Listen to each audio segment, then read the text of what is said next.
Hello everyone, welcome to simple classes. हम लोग class 9 chapter 1 number system पढ़ रहे थे। आज हम लोग एक्सरसाइज 1.3 करने वाले हैं। उसको एक्सरसाइज 1.3 करने से पहले हमें real numbers and their decimal expansion जानना ज़रूरी है। इससे जानने के लिए मैं आपको पहले कुछ डेफिनेशंस बता देती हूँ, जिसे आप अगर मैं इसे बता दूंगी तो आपको एक्सरसाइज बनाने में थोड़ा ईजी होगा। सबसे पहला डेफिनेशन हमारा है यहाँ पे, पहला डेफिनेशन हमारा है टर्मिनेटिंग डेसिमल्स। तो टर्मिनेटिंग डेसिमल्स या टर्मिनेटिंग डेसिमल एक्सपेंशन क्या होता है? पहले मैं डेफिनेशन पढ़ लेती हूँ। The decimal expansion of a number terminates or ends after some number of steps, then the decimal expansion of such numbers are called terminating. वैसे एक्सपेंशन, वैसे डेसिमल एक्सपेंशन जो कोई किसी नंबर ऑफ स्टेप्स के बाद जाके टर्मिनेट हो जाता है, जिसे हम एंड भी बोलते हैं, रुक जाता है, वैसे डेसिमल एक्सपेंशन को हम टर्मिनेटिंग डेसिमल बोलते हैं। फॉर एग्जाम्पल, अगर हम डेसिमल एक्सपेंशन देखें 7/8 का, तो अगर हम 7 को 8 से डिवाइड करेंगे तो ये एक टाइम पर जाके इसका क्वोशंट आएगा हमारा 0.875। ये एक टाइम पे जाके रुक जाएगा, इसके आगे इसका क्वोशंट नहीं जाएगा और इसका रिमाइंडर 0 हो जाएगा। फिर सेम वैसे ही अगर हम 1 को 2 से डिवाइड करेंगे तो इसका क्वोशंट वो 0.5 तक जाके रुक जाएगा, इसके आगे इसका क्वोशंट नहीं जाएगा और यहाँ पे रिमाइंडर हमारा 0 आ जाएगा। तो वैसे डेसिमल एक्सपेंशन जिसका रिमाइंडर 0 आ जाता है और क्वोशंट कुछ स्टेप्स के बाद जाके रुक जाते हैं, वैसे डेसिमल एक्सपेंशन को हम कहते हैं टर्मिनेटिंग डेसिमल एक्सपेंशन। हमारा नेक्स्ट डेफिनेशन है non terminating recurring decimal expansion. तो इसमें ये वैसे डेसिमल एक्सपेंशन होते हैं, मैं पहले पढ़ लेती हूँ। The decimal expansion in which we see that the remainders repeat after a certain stage, forcing the decimal expansion to go on forever. ऐसे डेसिमल एक्सपेंशन में हमारा जो क्वोशंट होता है वो चलता जाता है, वो रिपीट भी होता है और वो चलता जाता है, वो एक टाइम पर जाके स्टॉप नहीं होता है हमारे टर्मिनेटिंग डेसिमल की तरह, और उसका रिमाइंडर कभी भी 0 नहीं होता है। जैसे हमारे टर्मिनेटिंग डेसिमल में रिमाइंडर 0 हो जाता है, लेकिन नॉन टर्मिनेटिंग में हमारा वैसा कुछ नहीं होगा। हमारा नॉन टर्मिनेटिंग में रिमाइंडर 0 नहीं होगा और क्वेश्चन चलते जाएगा और रिपीट भी होगा। वैसे डेसिमल एक्सपेंशन को हम non terminating recurring decimal expansion कहते हैं। For example, the decimal expansion of 1/3। जब हम 1 को 3 से डिवाइड करेंगे तो हमारा जो क्वेश्चन आएगा वो 0.333 और ये सो ऑन जाते रहेगा, ये रुकेगा नहीं, फॉर एवर ये जाते रहेगा। सेम उसी तरह, और इसका रिमाइंडर भी 0 नहीं होगा। सेम उसी तरह 1/7 में भी वही होगा हमारा 0.14287 और ये रिपीट होता जाएगा। तो ऐसे डेसिमल एक्सपेंशन जिसमें रिमाइंडर 0 नहीं होता और क्वेश्चन रिपीट होते जाते हैं वही नंबर, उसे हम कहते हैं non terminating recurring decimal expansion. अब हम बढ़ते हैं हमारे एक्सरसाइज 1.3 की तरफ। हमारा एक्सरसाइज 1.3 का फर्स्ट क्वेश्चन है, write the following in decimal form and say what kind of decimal expansion each has. तो मैं आपको बना के दिखाती हूँ। पहला क्वेश्चन हमारा है 36/100। तो इसे हम लिख सकते हैं 36/100 इज इक्वल टू 0.36। इसे हम ऐसे लिख सकते हैं, और ये आप देख सकते हैं कि ये एक टाइम पे जाके इसका क्वेश्चन रुक गया और रिमाइंडर 0 हो गया है। तो देयरफॉर, तो इसे हम ऐसे लिखेंगे, therefore 36/100 is a terminating decimal. ठीक है। अब हम बढ़ते हैं हमारा नेक्स्ट क्वेश्चन की तरफ। 1 का सेकंड नंबर है हमारा 1/11। तो हम इसे लिखेंगे, सेकंड नंबर है हमारा 1/11। तो हम जब 1 को 11 से डिवाइड करेंगे तो हम लिखेंगे ऐसे, ऑन डिवाइडिंग 1/11 वी हैव, पहले हम पॉइंट देंगे तो यहाँ हमारा 0 हो जाएगा, फिर हमें 0 करना होगा, फिर हमारा एक 0 आ जाएगा। 11 9 जा 99,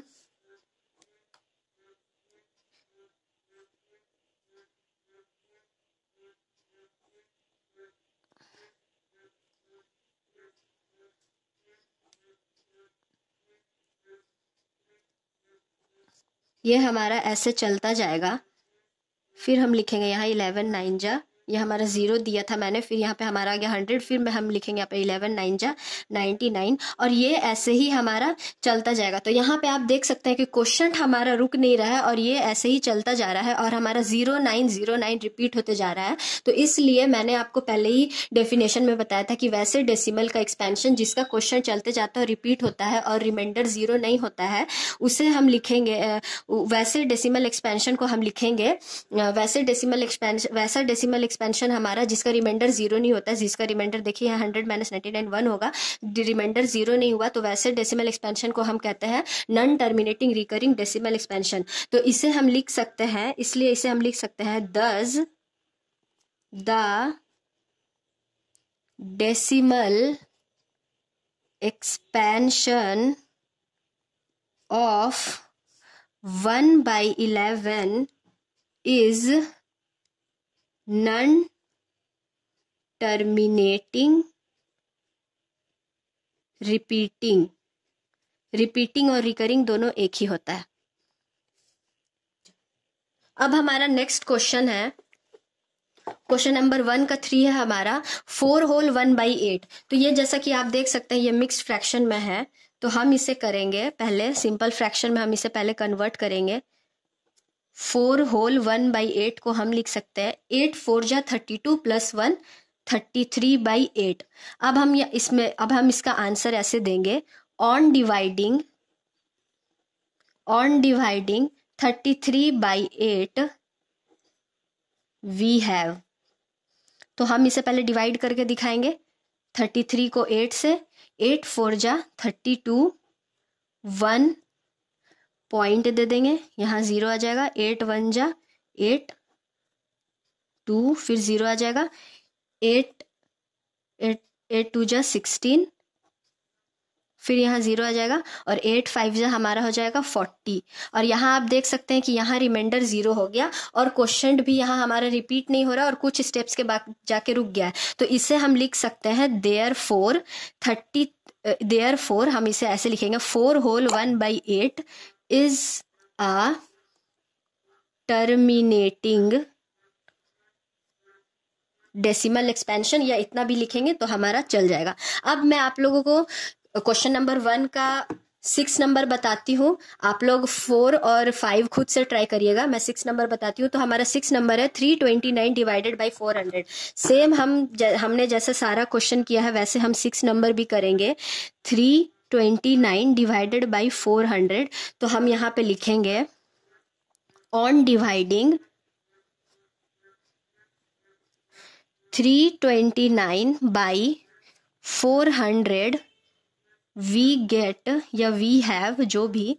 अब हम यहाँ डिवाइड करके दिखाएंगे, 329 डिवाइडेड बाई 400। पहले तो हम पॉइंट दे देंगे क्योंकि ये 400 से छोटा है, तो यहाँ हमारा 0 हो जाएगा। उसके बाद हम देखेंगे कि 400 से हम क्या मल्टीप्लाई करें जो 329 के मतलब 329 के आसपास आए। तो जैसे कि अगर हम 8 से मल्टीप्लाई करते हैं 400 को, तो 8 0 जा 0, 8 0 से 0, 8 4 जा 32, तो हमारा आएगा माइनस करके 90। फिर हमारा आ जाएगा 0 क्योंकि हमने पॉइंट दिया हुआ है। इसके बाद हम देखेंगे कि कौन हमारा सबसे सामने जा रहा है, तो हम देखेंगे कि वहाँ पे हमारा 2 से अगर हम मल्टीप्लाई करते हैं तो 4 2 जा हमारा 8 हो जाएगा और 0 का 800 हो जाएगा यहाँ पे, तो यहाँ हमारा आ जाएगा 100। फिर हमारा आ जाएगा डेसिमल दिया है तो एक और 0। फिर हम करेंगे, अगर हम 3 से मल्टीप्लाई करते हैं तो 12 वो ज्यादा हो जाएगा, तो हम फिर से 2 से मल्टीप्लाई करेंगे तो फिर हमारा 800 आएगा और यहाँ पे हमारा हो जाएगा 200 और फिर हमारा पॉइंट से आ जाएगा 0। फिर हम देखेंगे कि किसके सामने जा रहा है, तो हम देखेंगे 400 को अगर हम 5 से मल्टीप्लाई करते हैं तो हमारा आ जाएगा 5 4 जा 20 और 2 0 पहले से है, तो 5 × 400 हमारा हो जाएगा 2000, जो कि अगर हम माइनस करेंगे तो हमारा रिमाइंडर 0 हो जाएगा। तो इसलिए हम इसे लिख सकते हैं देयरफॉर। यहाँ आप देख सकते हैं कि क्वेश्चन कुछ स्टेप्स के बाद जाके रुक गया है और रिमाइंडर भी 0 हो गया है। तो हमारा डेफिनेशन के हिसाब से देयरफॉर 329 बाई 400 इज टर्मिनेटिंग।